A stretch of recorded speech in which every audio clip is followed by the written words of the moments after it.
Le match d'ouverture de la Coupe du Monde 2026 va se jouer le jeudi 11 juin et va opposer le Mexique et l'Afrique du Sud. Un pays sur neuf, c'est-à-dire l'Afrique du Sud, aura l'honneur de faire partie des matchs qui sera le plus en vue, parce qu'on sait qu'un match d'ouverture, c'est l'un des matchs le plus en vue d'une Coupe du Monde. Et on donne l'honneur à l'Afrique du Sud qui va opposer le Mexique. Dans cette vidéo, on va revenir par rapport au tirage au sort de la Coupe du Monde, mais surtout, on va s'intéresser au tirage au sort de nos 10 nations. Oui, vous avez bien compris, 10 nations, mais pas 9, parce que pour moi, la RDC, normalement, est déjà passée. La RDC, dès l'instant où elle est sortie des barrages sur le plan continental, les barrages qui vont réaliser là-bas au mois de mars intercontinental, pour moi, c'est tranquille. Que ça soit la Jamaïque ou la Jordanie, non. Je pense que la RDC est capable, sauf fausse erreur de leur part, les Léopards, ils sont capables de se qualifier. Donc, pour moi, je considère déjà qu'on a 10 nations africaines qui vont nous représenter au mondial. Et dans cette vidéo, on va revenir par rapport au tirage au sort de nos 10 nations. On va commenter cela. J'aimerais également avoir ton avis dans les commentaires par rapport au tirage au sort de nos 10 nations. Vous allez me dire si c'est un bon tirage pour certaines nations, un mauvais tirage pour d'autres. On va commenter sur ça. On va revenir dans cette vidéo. Salut les gars, salut les amis. J'espère que vous allez bien. On va revenir par rapport, vous l'aurez compris, au tirage au sort de la Coupe du Monde, vu qu'on sait qu'on connaît maintenant les 12 groupes pour le tirage au sort de la Coupe du Monde 2026. Ça va se dérouler le jeudi. Le match d'ouverture, c'est le jeudi 11 juin. Et la finale va se jouer le dimanche 19 juin 2026. Et on connaît bien sûr les pays hôtes, le Mexique, les États-Unis et le Canada. Voici les 3 pays qui vont abriter la Coupe du Monde 2026. Et bien évidemment, par rapport à ces 2 groupes, on connaît bien évidemment qu'il y a 2 équipes qui sont qualifiées d'office. Et après, on va également repêcher 8 meilleurs 3e pour aller jouer automatiquement les 16e de finale. Donc, certaines nations africaines, parce que c'est ce qui nous intéresse dans cette vidéo, ont la chance, si bien évidemment, si elles ne font pas partie de meilleurs deuxièmes, si elles n'arrivent pas à se qualifier parmi les 2 premières places, au moins espérer faire partie des 8 meilleurs de 3e pour espérer avoir une place en 16e de finale. On espère avoir le maximum d'équipes, si possible les 10 nations qui se qualifient automatiquement pour les 16e de finale. Ça fera vraiment un boost et ça va encore un peu plus ajouter de crédit au football africain. Donc, revenons très rapidement par rapport à ce tirage au sort. On va commencer crescendo, on va aller doucement. On va commencer par le groupe A.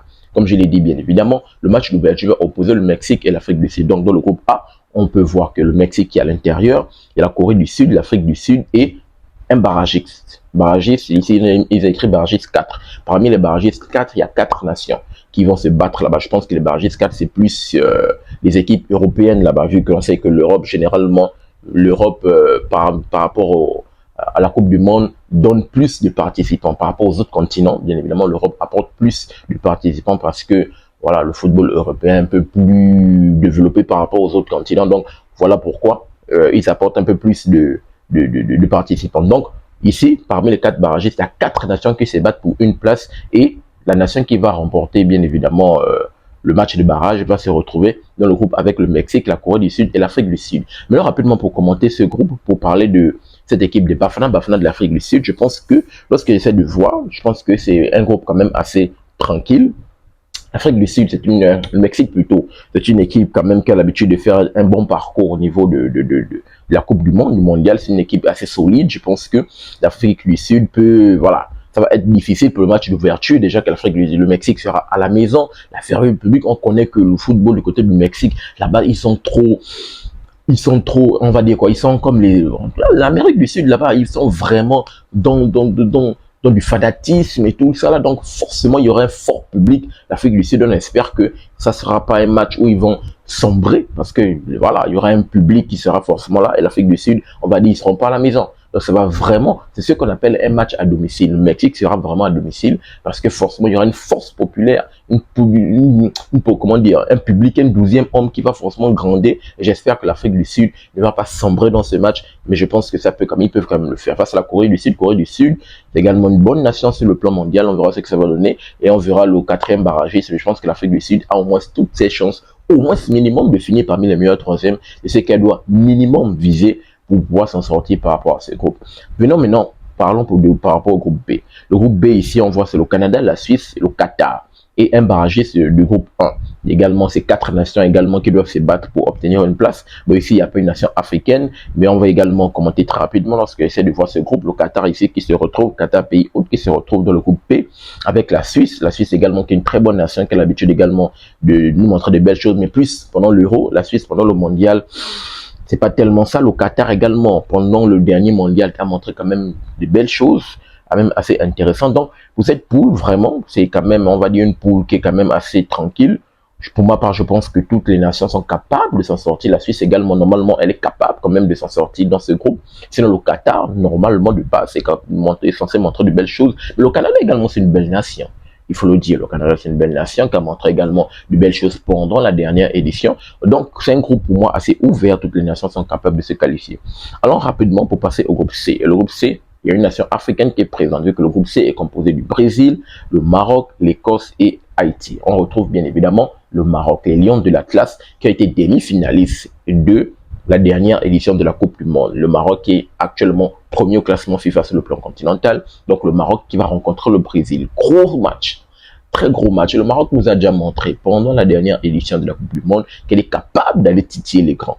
On a pu l'observer dans le match face à la France. On a pu l'observer dans le match face au Portugal parce qu'elle a bastonné cette équipe du Portugal pour se qualifier dans le dernier carré. Donc pour ma part, un match face au Brésil, c'est un bon test pour cette équipe marocaine. Il va maintenant falloir suivre au niveau du calendrier. Est-ce que le match sera au niveau de la première place, la deuxième place? Parce que c'est très important.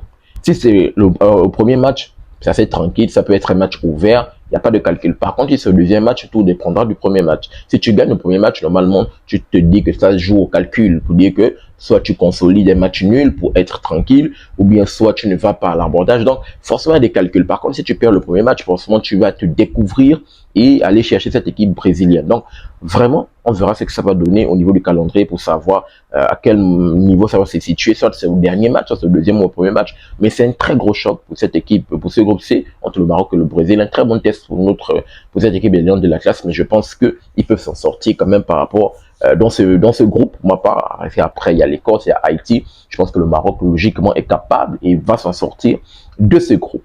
Passons au groupe D. Dans le groupe D, on a, bon, il n'y a pas un club, il n'y a pas un pays africain, mais on va très rapidement commenter. Il y a les USA, il y a l'Australie, il y a le Paraguay, et il y a également un autre barragiste numéro 3. Toujours 4 nations qui se battent pour une place. Ici, il y a le Paraguay également qui est, bon, on verra ce que ça va donner. L'Australie et les USA, généralement, lorsque je vois ces deux, ça me fait penser directement aux Jeux Olympiques, parce que c'est vraiment ces deux nations qui, généralement, qui ont l'habitude de se battre aux Jeux Olympiques, mais là, ça va être du football. Bon, pour ma part, je pense également que c'est un groupe assez ouvert. Les USA également ont montré quand même de belles choses sur le plan continental, sur le plan intercontinental, sur le plan mondial plutôt. Quand même, ils ont montré de belles choses. Donc, je pense que c'est quand même assez tranquille, un groupe assez ouvert, et on verra ce que ça va donner. Passons très rapidement au groupe E. Au groupe E, on retrouve toujours notre nation africaine. Là, ça va être notre troisième nation africaine, vu qu'on a déjà parlé de l'Afrique du Sud qui est dans le groupe A, et le Brésil, et le Maroc qui est dans le groupe C. Dans le groupe E, on retrouve ici nos champions d'Afrique tenant du titre actuellement. C'est la Côte d'Ivoire. La Côte d'Ivoire qui est avec l'Allemagne, l'Équateur et le Curaçao. Curaçao d'ailleurs, qui je pense que c'est la nation qui a décroché pour la première fois de son histoire la qualification au mondial. Donc, la Côte d'Ivoire qui est avec l'Allemagne. L'Allemagne, il faut le dire, actuellement sur la scène mondiale, c'est un peu compliqué. C'est un peu compliqué pour cette équipe allemande de la Mannschaft, à part si il nous remontre des belles choses, parce que normalement c'est une très grosse nation sur le plan mondial. Si l'Allemagne est l'Allemagne des grands soirs, ça va être compliqué pour la Côte d'Ivoire. Par contre, si l'Allemagne retrouve et sombre dans ses travers, je pense que ça peut être ouvert pour cette équipe de la Côte d'Ivoire qui, normalement, actuellement, a du mal à nous convaincre. C'est vraiment une équipe qui est capable du meilleur, mais également capable du pire. Cette équipe des éléphants de la Côte d'Ivoire. Mais avec une équipe comme l'Équateur, c'est une équipe quand même assez costaud, on a pu le constater. C'est une équipe qui joue avec beaucoup de physique, beaucoup de hargne, à l'image des équipes sud-africaines. Donc, ça va être compliqué. Mais je pense que pour prendre des points, prendre 3 points pour cette équipe de la Côte d'Ivoire, c'est face au Curaçao. Il n'y a même pas de demi-mesure. Vous tapez le Curaçao. Si vous n'arrivez pas à taper le Curaçao, vous n'avez rien à faire à la CAN. Vous ne méritez pas votre titre de champion d'Afrique. Vraiment. Donc, il va falloir prendre 3 points minimum. Pour ma part, il y a possibilité de finir parmi les meilleurs troisièmes, de prendre 3 points face au Curaçao, minimum faire match nul face à l'Équateur, et peut-être si l'Allemagne vous bat avoir 4 points. Je pense qu'à partir de 4 points, voir ce que ça va donner aux autres niveaux, ne pas perdre déjà un large score face à l'Allemagne pour avoir, parce que le goal average forcément va jouer un rôle prépondérant, important. Donc pour la Côte d'Ivoire, je pense que pour ma part, vu qu'on prend 8 meilleurs troisièmes, il y a possibilité logiquement de sortir de ce groupe et de se mesurer face à l'Équateur, peut-être prendre même 6 points. On verra ce que ça va donner. Passons également à un autre groupe, le groupe F. On retrouve toujours cette équipe des Aigles de Carthage de la Tunisie. Ils sont avec les Pays-Bas, le Japon et un autre barragiste numéro 2. 4 nations toujours qui se battent pour une place. Dans ce groupe, la Tunisie, je pense que jusqu'alors, la Tunisie fait partie des nations qui ont du mal à sortir des phases de poule. Mais, bizarrement, la Tunisie, je pense que ces derniers temps, peut-être ces dernières décennies, la Tunisie est peut-être l'une des nations africaines les plus régulières qui se qualifie toujours au mondial. C'est l'une des nations les plus régulières cette dernière décennie qui a l'habitude d'aller au mondial. Mais lorsqu'elle arrive, bizarrement, a du mal à sortir des phases de poule. Et donc là, en sachant cela, à part si la Tunisie, j'ai un peu envie de voir ce que la Tunisie va me montrer à la CAN et j'aurai un avis différent peut-être de celui que je vais donner maintenant à Saint-Estan, parce que forcément, avant le mondial, je vais revenir pour donner mon pronostic. Actuellement, là, on a encore du mal, on verra l'état de forme par rapport aux différentes compétitions qui vont se dérouler avant le mondial. Donc, de base, du premier abord, lorsque je vois la Tunisie, pour ma part, je pense qu'il y a également possibilité de finir parmi les meilleurs troisièmes, de taper quelle que soit l'équipe qui viendra, l'équipe barragiste, de battre cette équipe, de prendre un match nul et avec 4 points, comme je l'ai dit, pour la Côte d'Ivoire, de pouvoir s'en sortir. Pour ma part, je pense qu'il y a la place pour les nations africaines, au moins de finir parmi minimum, je dis bien minimum, les meilleurs troisièmes, voire pour certaines, aller chercher une première place, voire une deuxième place qualificative automatiquement. Donc, voici ce qu'on peut dire pour les Aigles de Carthage de la Tunisie. Passons au groupe G.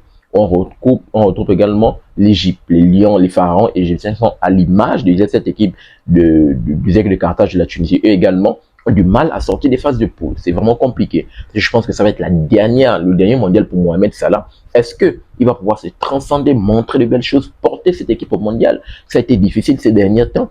Mais là, on va voir ce que ça va donner. Ils sont avec la Belgique, ils sont avec l'Iran et la Nouvelle-Zélande. Est-ce qu'ils vont pouvoir s'en sortir? L'Iran, c'est quand même une équipe assez difficile à battre, il faut le dire. La Nouvelle-Zélande, voilà, on verra ce que ça va donner. Donc, l'Égypte également, l'image des autres nations, peut s'en sortir parmi les meilleurs troisièmes. Ne pas déjà prendre un low score, c'est le minimum, parce que le goal average va jouer un rôle important. Ne pas prendre un low score et peut-être sortir de là avec minimum un 4 points.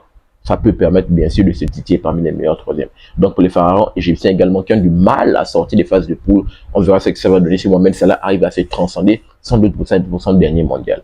Passons au groupe H. Au groupe H, on retrouve cette équipe du Cabo Verde. Les Cabo Verde, c'est leur première participation mondiale. Ils sont avec l'Espagne, bien évidemment, qui est le favori du groupe, avec l'Uruguay et l'Arabie Saoudite. L'Arabie Saoudite également, c'est la belle nation. On se rappelle bien qu'elle avait battu l'Argentine. D'ailleurs, c'est la seule nation qui a battu l'Argentine pendant le dernier mondial. Seule nation qui a battu l'Argentine. L'Argentine, après la défaite, je pense que c'était entre le premier et le deuxième match. Je pense que c'était le deuxième match où l'Argentine était en sursis. Il fallait gagner le dernier match. Donc, l'Arabie Saoudite, quand même, c'est une équipe assez... Et également, ils sont très costauds. Très costauds. Ils jouent très bien. Ils jouent avec le cœur. On verra ce que ça va donner. Mais pour le Cabo Verde, quand même, ils sont dans un groupe assez relevé. Parce que l'Espagne, pour ma part, c'est le favori. Il n'y a pas de demi-mesure. Ils sont censés sortir de ce groupe. L'Uruguay également, c'est une nation quand même très forte, qui a des individualités très fortes. On verra ce que ça va donner. Donc, pour le Cabo Verde, je pense que ça va être difficile. Mais le football et le ballon errant, cette équipe nous a surpris à décrocher son ticket de qualification. Donc, on va faire confiance à cette équipe du Cabo Verde pour nous montrer de belles choses et peut-être finir parmi les meilleurs troisièmes. Passons au groupe I. Au groupe I, où on retrouve le Sénégal qui est avec la France. Incroyable. Avec la Norvège et un barragiste de F2. Barragiste F2, ce sont les nations qui vont jouer les barrages au mois de mars. Où on va retrouver la RDC également qui va jouer ces barrages. Donc, ici, il y aura peut-être l'Iran également. L'Iran, c'est l'Irak, hein, ou l'Irak, un truc comme ça. Également peut-être qui est favori également pour ces barrages. Donc ici, on a le Sénégal et la France. Voici les deux nations logiquement les favoris de ce groupe qui sont capables de s'en sortir par rapport à ce groupe. Et on aura une rencontre entre Kylian Mbappé et Erling Haaland. Les deux vont se rencontrer. Je pense que ça a été vraiment un tirage au sort. Mais ce que je n'arrive pas à comprendre, c'est le fait que deux nations des mêmes continents se retrouvent dans la même poule. Parce que, est-ce que c'est possible? Parce que là, on se voit avec la France et la Norvège. Les deux sont dans le continent européen, sont en Europe. Mais les deux se retrouvent dans la même poule. Est-ce que c'est possible? Est-ce que c'est faisable? Donc, j'ai des interrogations. J'aimerais vous entendre dans les commentaires par rapport à cela. Est-ce que c'est faisable que la France et la Norvège se retrouvent dans la même poule? Mais pour ma part, ce qui m'intéresse ici, c'est le Sénégal. Et je pense que le Sénégal, logiquement, sauf fausse erreur, logiquement, le Sénégal est capable de sortir de ce groupe. Le barragiste qui viendra, logiquement, tant pis pour le Sénégal, est capable de s'en sortir de ce groupe avec un minimum. Prenez match nul, de pas perdre face à la France. Et prenez match nul, battre le Sénégal est capable de battre la Norvège. Laissez-moi les Erling Haaland ou les Martin Odegaard. Non, non, non. Le Sénégal est capable de battre la France, est capable de battre le barragiste qui viendra prendre 6 points. 6 points, voire 5, 7 points face à la France. Prendre 1 point face à la France.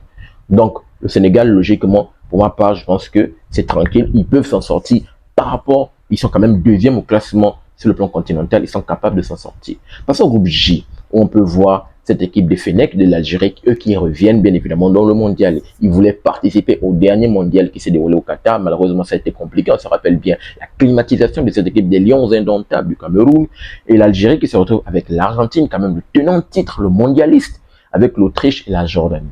Et je pense que dans ce groupe, l'Autriche également, c'est une équipe assez solide. Mais normalement, les Fennecs de l'Algérie également, c'est une équipe qui joue avec le cœur et elle a pour ambition de montrer des belles choses sur le plan mondial. Donc, pour cela, il va falloir sortir de ce groupe, faire un très bon match face à l'Argentine, savoir également, comme pour le Maroc, où le match va se situer, si c'est le premier ou le deuxième, troisième, pour voir les enjeux par rapport aux deux premiers ou au premier match qui s'est joué. Donc l'Algérie, pour normalement, est capable de s'en sortir. On va voir à quel niveau par rapport au calendrier où le match face à l'Argentine, le match entre l'Algérie et l'Argentine va se situer pour savoir qu'est-ce que ça va donner. Si c'est dans le premier match, donc normalement c'est un match tranquille, l'Algérie peut se découvrir. Par contre, si c'est au deuxième match, savoir si elle s'est imposée dans le premier, ou au troisième match, savoir si elle a déjà pris le minimum syndical, on verra ce que ça va donner. Mais je pense que l'Algérie est capable également de s'en sortir de ce groupe. On va passer au groupe K pour voir le Portugal, le Colombie, l'Ouzbékistan et le barragiste groupe F1. Et ici, comme je l'ai dit, c'est la RDC qui se retrouve là. Non, non, non, non, c'est la RDC, pour ma part, qui va remporter, qui sera la 10e nation qualifiée. Pour ma part, la RDC est déjà qualifiée. Il n'y a pas du monde fou de Jamaïque, quoi. Normalement, la RDC est censée être là. Donc, la RDC, sans doute, va se retrouver avec le Portugal, le Cristiano Ronaldo, la Colombie également, qui est une grosse équipe, et l'Ouzbékistan. L'Ouzbékistan, c'est qu'il y a que les guerres là-bas, les gars. RDC tape l'Ouzbékistan, 3 points. Face au Portugal, au Colombie, tu prends 1 point, 4 points, ou bien tu prends même 5 points, ou tu bats soit le Portugal ou la RDC ou la Colombie. C'est capable, ils sont capables, les Léopards sont capables, c'est une équipe assez solide. Donc les Léopards, je pense que ça c'est tranquille, ça c'est serein, mais déjà, il va falloir déjà s'en sortir dans la trêve au mois de mars là-bas, pour les barrages au mois de mars. Battre que ça la Jamaïque, tu bats tranquille. Donc la RDC, tu rentres dans le bus avec les 9 autres équipes africaines et tu viens nous rejoindre au mondial et tu t'en sors face au Portugal, la Colombie et l'Ouzbékistan. On finit avec le groupe L où on retrouve les Black Stars du Ghana qui sont avec l'Angleterre, la Croatie et le Panama. Là-bas également, c'est un groupe assez relevé, il faut le dire. Le Ghana, ils sont capables également de montrer de belles choses, ils sont capables de se transcender. Ça rappelle bien le Ghana qui nous avait fait rêver en quart de finale face à l'Uruguay. C'était un match incroyable où Suarez avait mis la main. Donc, on veut revoir cette équipe du Ghana. Oui, ils ne sont pas présents à la CAN, mais ils sont présents au mondial. On espère que c'est ce Ghana-là qu'on va revoir. Et c'est ce Ghana qui va nous faire plaisir et qui va pouvoir s'en sortir. Oui, l'Angleterre est là. Oui, l'Angleterre est favori. La Croatie est également favori. Mais le Ghana est capable de finir peut-être parmi les meilleurs troisième, voire même ici à la deuxième ou première place. On ne sait jamais. On verra ce que ça va donner. Donnez-moi votre tour dans les commentaires par rapport à nos 10 nations africaines. Pensez-vous, quelles sont les nations où les tirages sont assez tranquilles ou d'autres où les tirages sont assez relevés? Je vous attends dans les commentaires pour avoir votre avis et votre opinion. N'oubliez pas de vous abonner, de liker et surtout activer la cloche de notification pour ne manquer aucune de mes sorties. Peace. Très bientôt les gars.